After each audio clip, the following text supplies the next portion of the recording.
आज के ज़माने में यह संभव है कि पत्नी की मृत्यु के बाद जब यह बात पति को पता चलेगी और वह भी पत्नी के साथ जाने के लिए मृत्यु को गले लगा लेगा?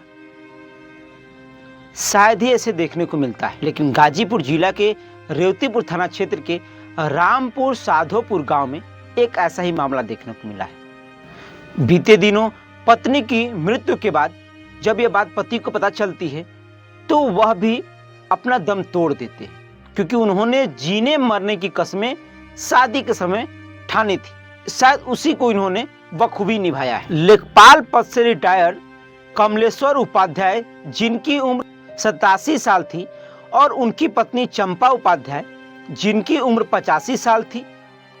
उनके 3 बेटे हैं।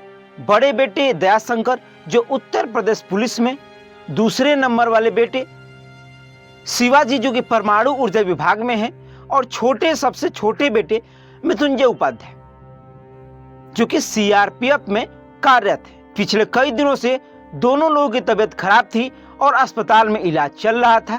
कुछ दिन इलाज चलता है और कमलेश्वर उपाध्याय की तबीयत सही हो जाती है और उनके परिजन वाले उनको घर लेकर चले आते हैं। चंपा उपाध्याय की तबीयत सही नहीं होती है, इसीलिए उनका इलाज अस्पताल में ही चल रहा होता है। लेकिन कुछ दिन इलाज चलने के बाद चंपा उपाध्याय की मृत्यु वाराणसी के एक अस्पताल में हो जाती है।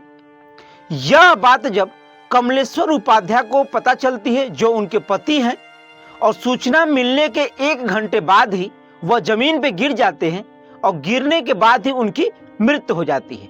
मतलब कि वह इस सदमे को सह नहीं पाते हैं, अपनी पत्नी की मृत्यु के सदमे को सह नहीं पाते हैं, और वह भी दम तोड़ देते हैं। और उसके बाद ही वाराणसी से चंपा उपाध्याय के शव को घर लेकर आते हैं और दोनों की अर्थी एक साथ सजाई जाती है और गंगा के किनारे एक ही चिता पे दाह संस्कार किया जाता है। ऐसा बहुत ही कम देखने को मिलता है कि पत्नी की मृत्यु के बाद पति की भी मृत्यु हो जाती है, क्योंकि पहले के जमाने में ऐसा देखा जाता था कि जो सती प्रथा चलती थी, अगर पति की मृत्यु हो जाती थी तो फिर पत्नी को भी अपनी जान की बलि देनी पड़ती थी।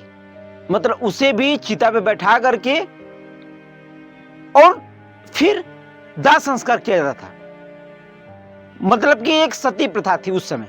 लेकिन अब के जमाने में वो सारी चीजें बंद हो चुकी हैं। पत्नी की मृत्यु के बाद ना तो पति मरते हैं और ना तो पति की मृत्यु के बाद पत्नी मरती है। जितना जीवन काल जो चल रहा है, जीवन काल जो चलता है चल रहा है, वैसे ही लोग चलने दे रहे हैं। लेकिन ये जो मामला है, ये जो घटना घटी है, वो काफी चौंका देने वाली है। आप अंदाजा लगा सकते हैं कि जब दोनों का इलाज चल रहा था, एक लोग घर आते हैं, तबीयत सही होती है, पत्नी का इलाज अस्पताल में चल रहा होता है, लेकिन कुछ दिन बाद तबीयत ज्यादा बिगड़ती है और पत्नी की मृत्यु हो जाती है।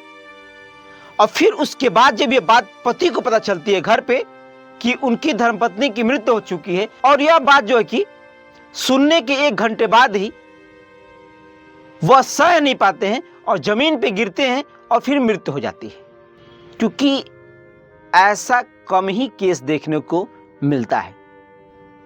वैसे इसके बारे में आप क्या सोचते हैं, और पहले के सती प्रथा के बारे में आप क्या सोचते हैं, हमें कमेंट बॉक्स में जरूर बताइएगा। धन्यवाद।